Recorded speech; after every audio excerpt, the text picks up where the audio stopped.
Hello and welcome to the Fix Your Fatigue podcast. Whether you can't get out of bed in the morning, your energy crashes throughout the day, or you're a biohacker looking to optimize your energy, productivity, and focus, this podcast is for you.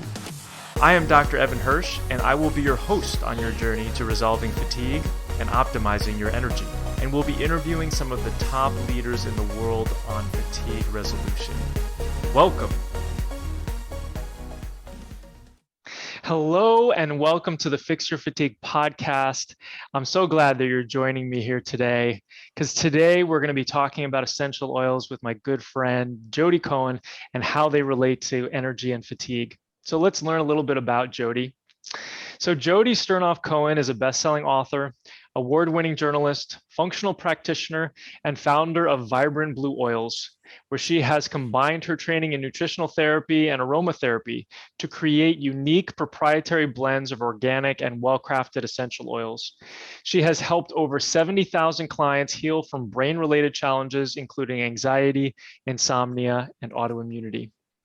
Her website, vibrantblueoils.com, is visited by over 500,000 natural health seekers every year, and she has rapidly become a top resource for essential oils education on the internet today. Her first book, Healing with Essential Oils, is available on Amazon.com. Her new book, Essential Oils to Boost the Brain and Heal the Body, was recently released and made the bestsellers list in Publishers Weekly, which is a huge goal. There it is. Jodi, thanks so much for being with me today. Oh my God, thanks for having me. This is my favorite topic, fatigue and energy. Awesome, mine too. Let's dive in here. So let's start first about, there was something you were mentioning off camera about the different layers of healing. Can you talk a little bit about that and how essential oils kind of play a role?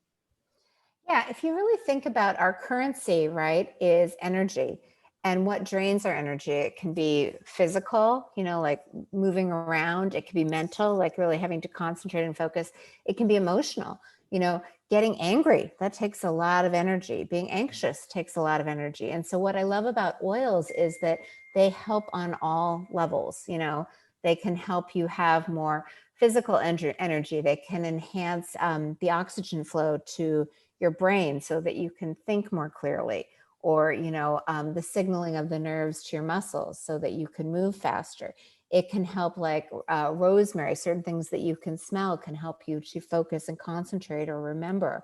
But the biggest thing I think is emotional things, like someone I was talking to earlier was saying, stress isn't really stress, it's your body's reaction to emotion. You feel something and you react. And one thing that I love about oils and all plants for that matter is I think they help kind of unpack that emotional trigger so that if you're not spending your energy being angry, you have more energy to, give to things that make you happy, like your family, your work, your passion, whatever it is. Mm-hmm. Yeah, makes sense. So let's back up then and talk about what is an essential oil for those who don't know. Yeah, essential oils are really the concentrated essences of plants. It's kind of a farm to table experience. You pick the plant, you put it in what's called the distiller, which is really a big pot of boiling water. And the water boils, the steam lifts up, oil and water don't mix. So oil goes down one path and the water goes down another path. And the oil is then the concentrated essences of the plant or the essential oil. Mm-hmm. And so how does this differ from a tincture per se? A tincture meaning sometimes tinctures would be you put the plant in the water and let it sit and it kind of pulls the essence out but stays in the water. It's similar. I think it's just more highly concentrated. And also when it's oil, it's able, a lot of the cell membranes in your body are oil. It's smaller molecules, so it's able to pass through, the blood-brain barrier and tighter membranes. It just gives more access. And the oils aren't oral, right? You take them topically, is that correct? I've always had people take them topically, and I'll explain why, because most of the remedies that we get into our system, we ingest, right? And so digestion is a slightly complicated process to get from kind of the mouth into the bloodstream. You need to go through the stomach and make sure that you have the right amount of acid, and then through the intestines and the whole digestive process, and then have it processed through the liver before it gets into the bloodstream and goes systemic. When you smell it, our sense of smell actually is critical to survival. We smell food, we smell water, we smell predator odor. So that has a really direct access to the brain. Also, the nasal passageways, the capillaries are really close to the surface of the skin. So it gets into the bloodstream quickly that way.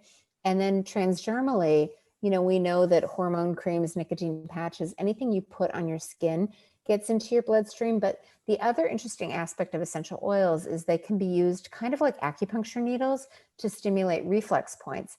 And that has a very efficient way of getting into the system. So I just think that they're more efficient. It's not that ingesting them is necessarily bad or wrong. It's just like taking the scenic route that takes, an hour as opposed to the direct route that takes 2 minutes. Mm-hmm.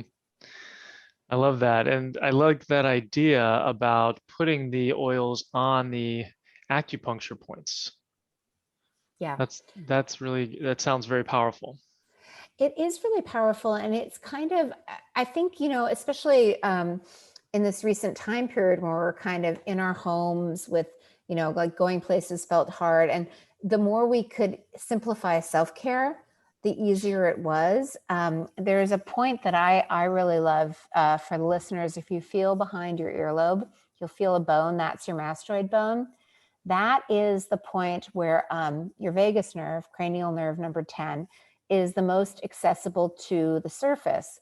And there was some interesting research that I detail in the book. New York neuroscientist named Kevin Tracy was using pacemaker-like electrical implant there to stimulate this nerve to kind of turn on the branch of the nervous system that helps you feel calm and relaxed so that you're not wasting energy, in survival mode.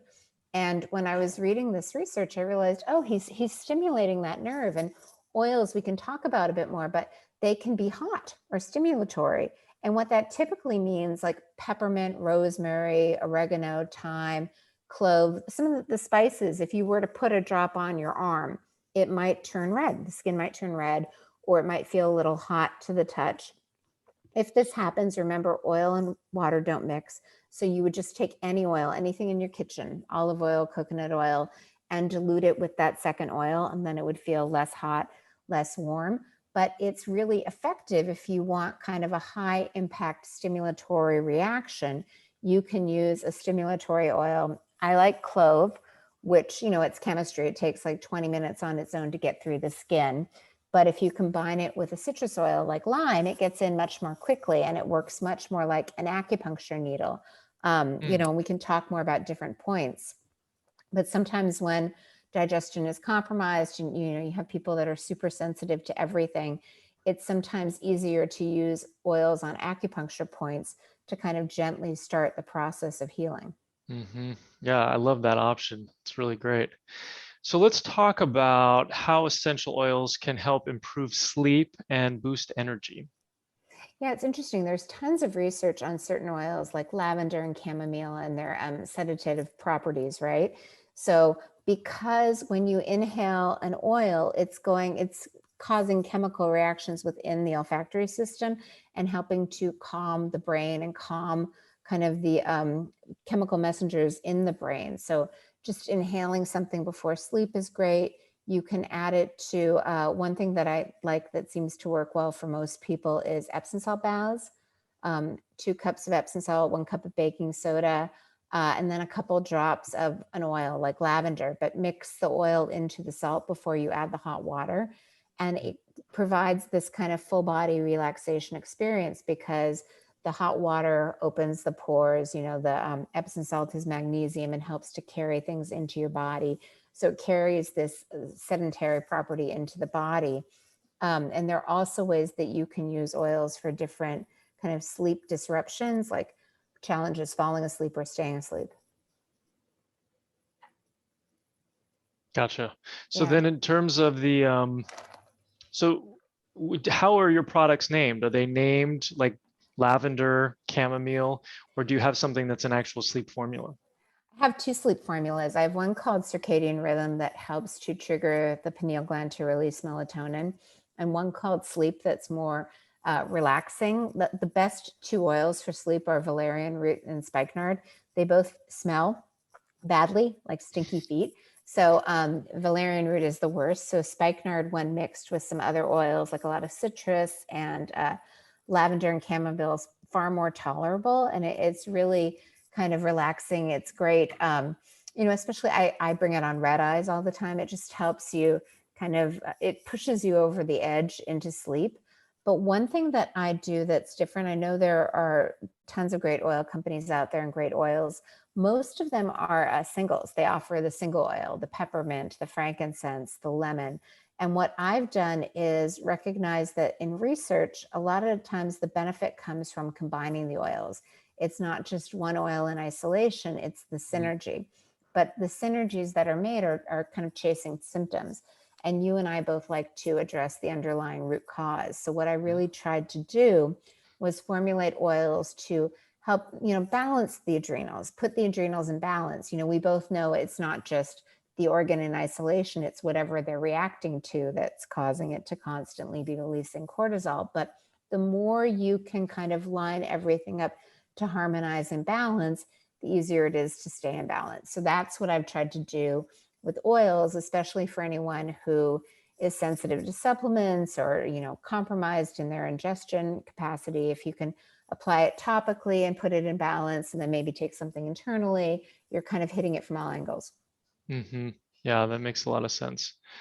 And so then, step 2 of my process is about boosting hormones, adrenals, thyroid, mitochondria, some other things. Let's look at hormones for a second and how essential oils can help to boost the adrenals, the thyroid, sex hormones. Yeah. So, the CEO of the endocrine system is the hypothalamus, right? Right in the middle of the brain, pretty hard to get to. But what's cool is that when you smell something, it goes pretty much directly to the hypothalamus. And there's certain essential oils like pine that are kind of known to help balance the hypothalamus. So we have a blend called hypothalamus that you can either smell or topically apply. We find this, it's interesting with reflex points, they're usually divots. So if you kind of feel up, you can feel that divot right in your forehead. That's a great application point.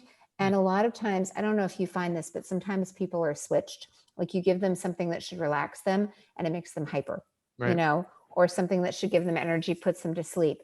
Oftentimes it's because, the hypothalamus is the CEO of the endocrine system. So it's sending messages to the pituitary gland to send to the organs, and then it's monitoring, it's checking blood levels of glucose and other hormones, and it can get a little disrupted and out of balance. And so then that affects the outbound signals.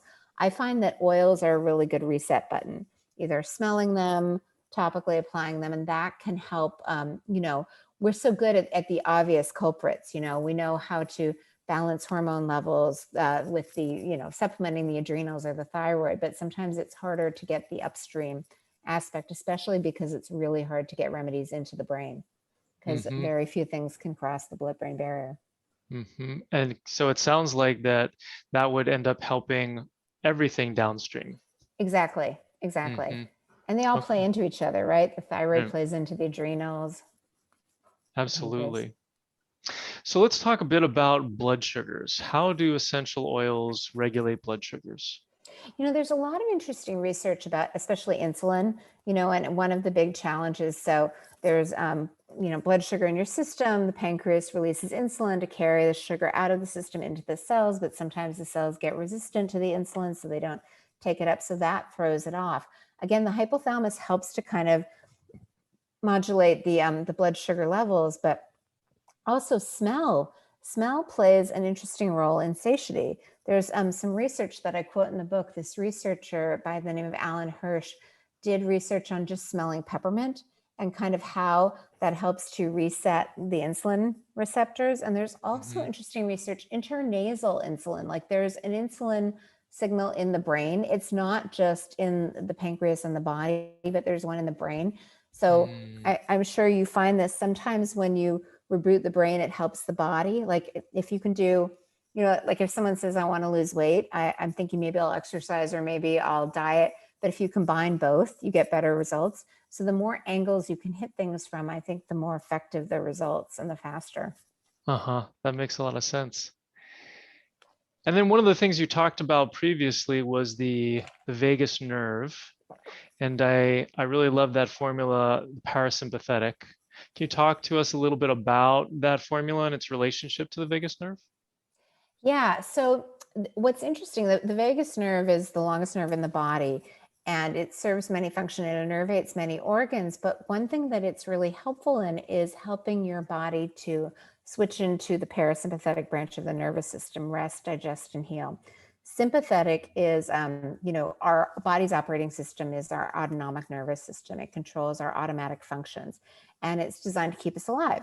So if we think we're unsafe and in danger, it allocates resources differently. Blood is routed to the arms and legs, away from the organs of digestion, detoxification. Inflammation, it kind of runs a little bit rampant. The immune system isn't necessarily turned on. So it's incredibly hard to heal when you're in that gear. It's a little bit like if you're a biker, if you're trying to bike uphill in the highest gear, it's going to be so much harder than if you just downshift. So helping to stimulate that vagus nerve helps to shift your body into the healing gear, so that all of a sudden you're trying to detoxify. Like, let's talk about detoxification. It's, toxins need to leave the cell, then go into the lymph, then be carried to the blood, then be processed by the liver, the gallbladder, the gut, and then leave the body. If you're not in the parasympathetic state, your liver isn't going to be processing as efficiently because the blood's not going to be routed there. So it's trying to do the same amount of work with less energy and vitality. So anything you can do to kind of help allocate resources there really helps everything else. So activating the parasympathetic state can be done at any point that the vagus nerve travels through the body. It starts at the back of the head, splits, is most accessible behind the earlobe by the mastoid bone. Then it winds through the throat, the larynx, the heart, the lungs, the stomach, the pancreas, the gallbladder, the liver, the large and small intestine. And at any point that it innervates, you can activate it. Like, you can do a coffee enema, which stimulates the gallbladder. That activates it. You can do breathing exercises. You can gag yourself with a tongue depressor. You can gargle. All of that turns on the vagus nerve. But because those are not really things people like to do, compliance is very low. Taking an oil blend and literally just flipping the bottle, putting it behind your ear, you can do this for your kids, that feels manageable for most people. So they actually do it. It's like, if the ambulance can't reach the accident, no one's going to survive. You need to make things easy, accessible, affordable, and that allows people to do it more quickly, consistently. Brilliant. So then let's talk about detoxification. You mentioned it briefly. What sort of essential oils are good at helping to detoxify the liver, the kidney, the lymph, the neural lymph? Yeah. Well, if you think about the bottlenecks and what there are a lot of things that supplements are amazing for, and there's no reason to reinvent the wheel because they're so good at it.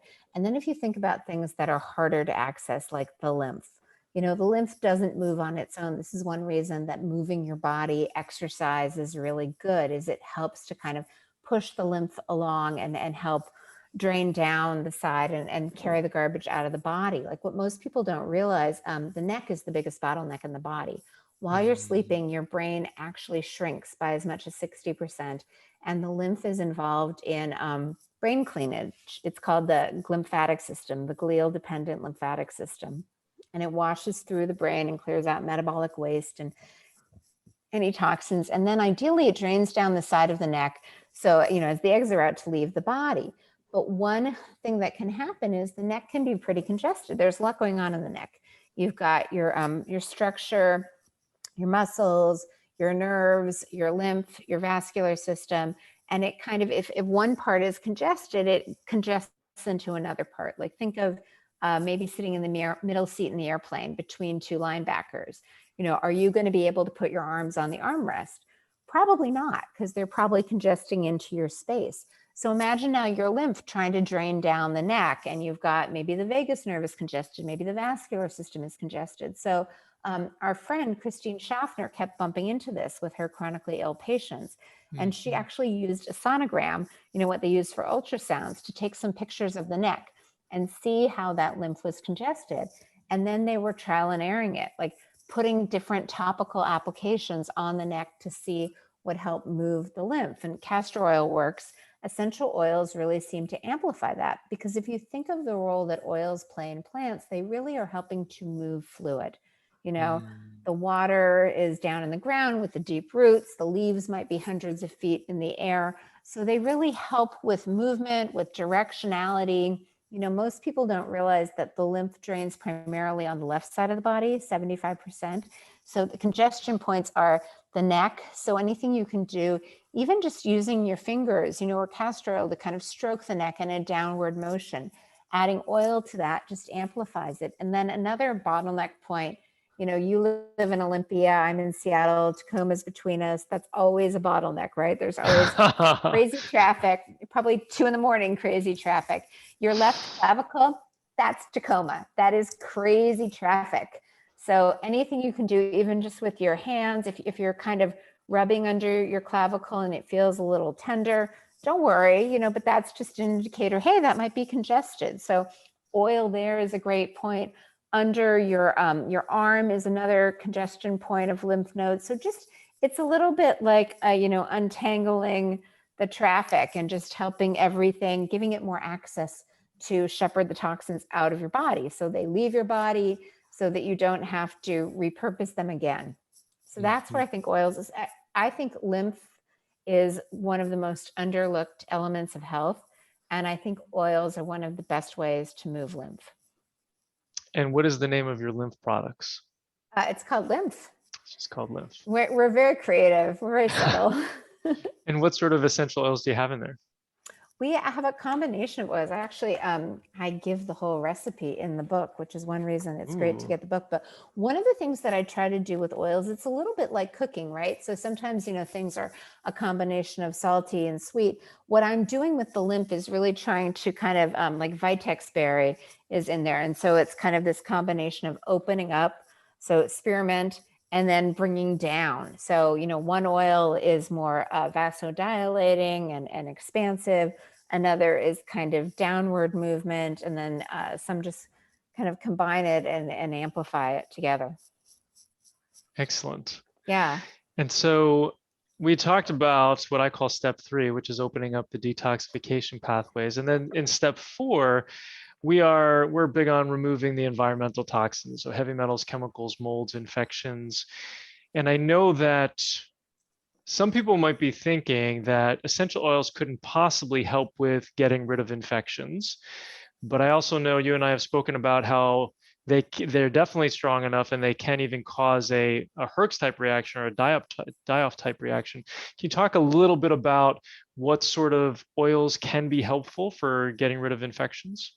Yeah, I go into a lot of the detail in the book, but oregano and thyme are kind of the number 1 and number 2.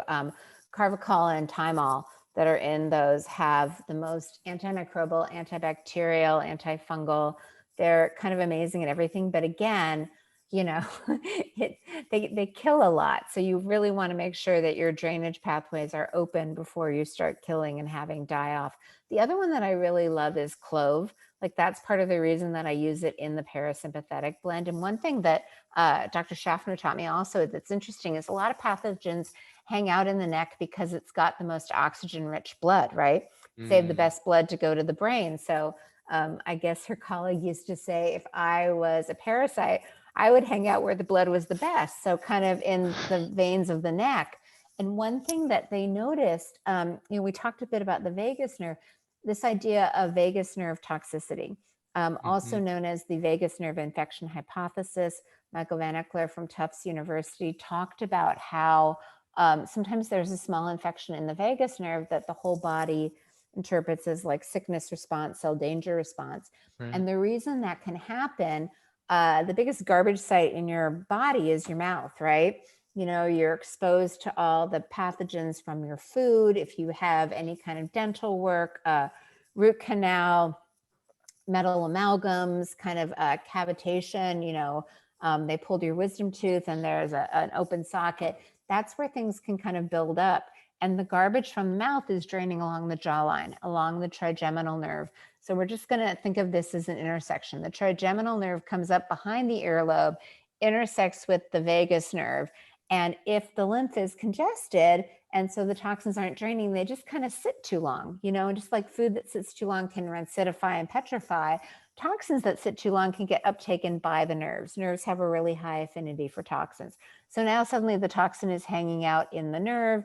It's causing a minor infection. This is where clove, eugenol actually, which is the chemical constituent in clove oil, is really fabulous because it's so antimicrobial, antibacterial, antifungal. Mm-hmm. You put it behind your earlobe. Now the clove is kind of getting into that infection. And I like to think of it like if you've ever knit, you have to kind of take the ball of yarn and unravel it. And sometimes they're tangles, sometimes they're knots. I think that what oils really do is they get rid of stagnation and congestion. So they help kind of untangle things and just keep things moving. And because you can apply them in very specific topical application points, they're really great for that. They just help to kind of clean up the congestion, and in terms of drainage, lymph is a big one, the liver is a big one, the gallbladder is a big one. These are all kind of bottleneck points, traffic jam points in the body, so to speak, where oils can just help to get things moving. Brilliant.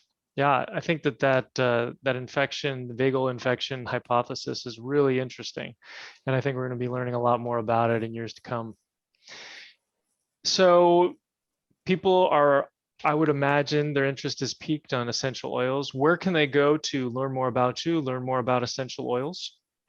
Well, they can go to boostthebrainbook.com and get more information about the vagus nerve and essential oils. It's free. No commitment required. If it speaks to you, you can certainly head over to vibrantblueoils.com and you can buy the book, Essential Oils to Boost the Brain and Heal the Body, anywhere books are sold. Excellent. And there we have a free download for folks, right? Yes. And we'll put that link in the show notes and below this video. And that is a bonus chapter from the book, right? Yeah, it is. It's a bonus chapter, but it gets into more of the vagus nerve. Like, honestly, if you do nothing else, if you can start to activate your vagus nerve more, that will give you, it will just improve your health. It kind of has, it's one of those little pivots with a big impact. Brilliant. So Jodi, thank you so much for hanging out with me today and talking about oils and energy. Thank you for having me.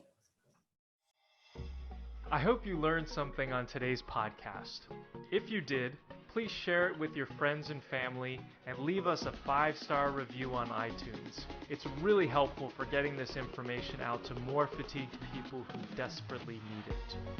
Sharing all the experts I know and love and the powerful tips I have on fatigue is one of my absolute favorite things to do. If you'd like more information, please sign up for my newsletter, where I share all important facts and information about fatigue, from the foods and supplements to the programs and products that I use personally and recommend to others so that they can live their best lives. Just go to fixyourfatigue.com/newsletter to sign up, and I will send you this great information. Thanks for being part of my community.